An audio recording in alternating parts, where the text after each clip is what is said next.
The book of Revelation, the final book of the Bible, has fascinated and mystified readers for centuries. Packed with symbolic imagery, prophetic visions, and apocalyptic themes, it reveals deep spiritual truths and future events. Many believe it contains hidden messages that offer insight into the end times and God's ultimate plan for humanity. This document explores some of the most profound and mysterious aspects of Revelation, shedding light on its symbolism, prophecies, and interpretations. Before we start, we'd like to ask for your support. If you enjoy our video, please hit the like button. This will help us reach more people and create content for you. Now let's get started with today's video.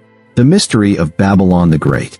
One of the most enigmatic figures in Revelation is Babylon the Great, described in Revelation 17 to 18 as a powerful, corrupt entity that influences the world. Some interpret Babylon as a literal city, Rome, New York, or a future global capital. A false religious system, apostate Christianity, New Age spirituality, or a one-world religion. A corrupt political and economic system, globalist governments, financial elites, or multinational corporations. Revelation 18 verse 3 states, "For all the nations have drunk of the wine of the wrath of her fornication, and the kings of the earth have committed fornication with her." This suggests Babylon represents a system that seduces and controls nations, only to be judged by God in the end. 2. The Mark of the Beast, 666, and global control. Revelation 13 verses 16 to 18 describes the Mark of the Beast, a mysterious mark required for buying and selling, associated with the number 666. Many theories exist regarding its meaning. A literal mark, such as a tattoo or microchip implant. A symbolic representation of allegiance to the Antichrist. A digital currency system or social credit system controlled by a global power. With modern advancements in technology, including biometrics, artificial intelligence, and digital currencies, some believe we are closer than ever to the fulfillment of this prophecy. Revelation warns that those who take the mark will suffer eternal consequences. Revelation 14 verses 9 to 11. 3. The two witnesses. Who are they? Revelation 11 verses 3 to 12 describes two mysterious witnesses who prophesy for 1,260 days, performing miracles and calling down plagues.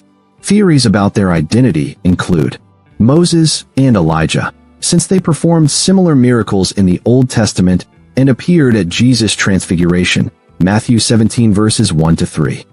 Enoch and Elijah, the only two men in the Bible who never died, possibly reserved for this mission. A symbolic representation. Some believe the two witnesses symbolize the church and Israel, the law and the prophets, or two major prophetic movements in the end times. These witnesses are eventually killed by the beast, but after 3.5 days, they are resurrected and ascend to heaven in the sight of all people, demonstrating God's power. 4. The Antichrist and the false prophet. Revelation 13 introduces two key end-time figures, the beast, Antichrist, and the false prophet. The Antichrist is a political leader who rises to global power, performing deceptive miracles and leading people away from God.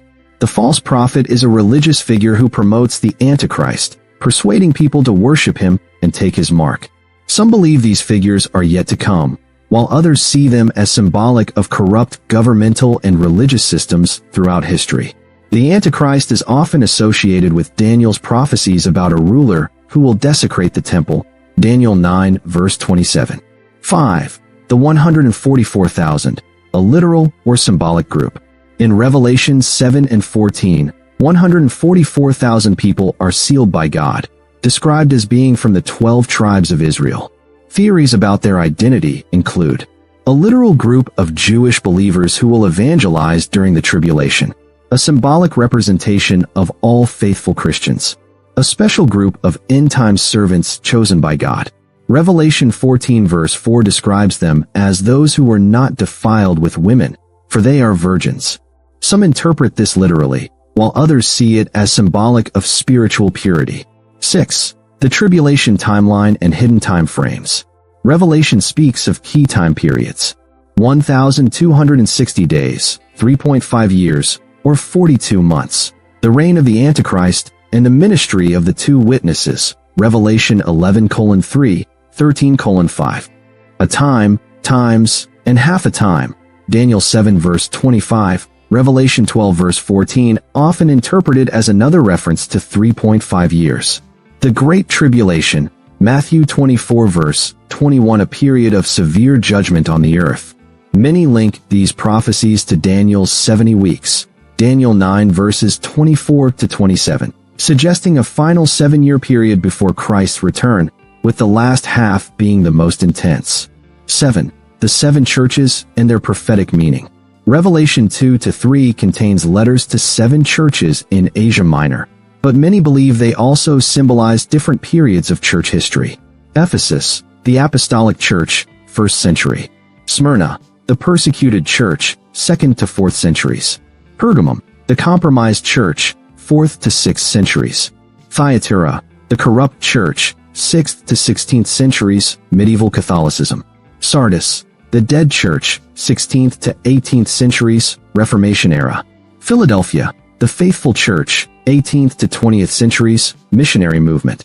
Laodicea, the lukewarm church, modern era, complacent faith.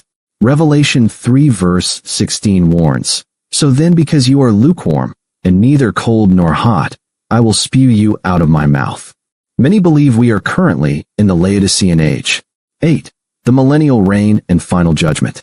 Revelation 20 describes a 1,000-year reign of Christ, known as the Millennium. Different interpretations include premillennialism. Christ will return before the 1,000 years and rule literally on earth. Postmillennialism. The world will gradually improve through Christianity before Christ returns. Amillennialism. The 1,000 years are symbolic of Christ's spiritual reign through the church. At the end of this period, Satan is released for a final rebellion, but is quickly defeated. Then comes the Great White Throne Judgment, where the dead are judged, Revelation 20 verses 11 to 15. 9. The new heaven and new earth, a restored creation. Revelation 21 to 22 describes the ultimate hope for believers, a new heaven and new earth where sin, death, and suffering no longer exist. The New Jerusalem, a magnificent city, descends from heaven, with God dwelling among his people. Revelation 21 verse 4 promises, "God shall wipe away all tears from their eyes, and there shall be no more death, neither sorrow, nor crying, neither shall there be any more pain." This vision provides a powerful conclusion to Revelation, offering hope for those who remain faithful to God. Conclusion: the call to be watchful. Revelation is not just a book of prophecy, but a call to spiritual vigilance. It urges believers to stay faithful in times of persecution, avoid deception from false prophets and worldly systems, keep their eyes on Christ's return. Jesus' final words in Revelation 22 verse 20 say, "Surely, I come quickly." The message is clear. We must be ready for his return. Understanding the hidden secrets of Revelation requires prayer, study, and a heart open to God's truth. Whether viewed as literal prophecy or symbolic revelation, its message remains relevant for all generations. Please subscribe my YouTube channel. I hope you like this video. Thank you.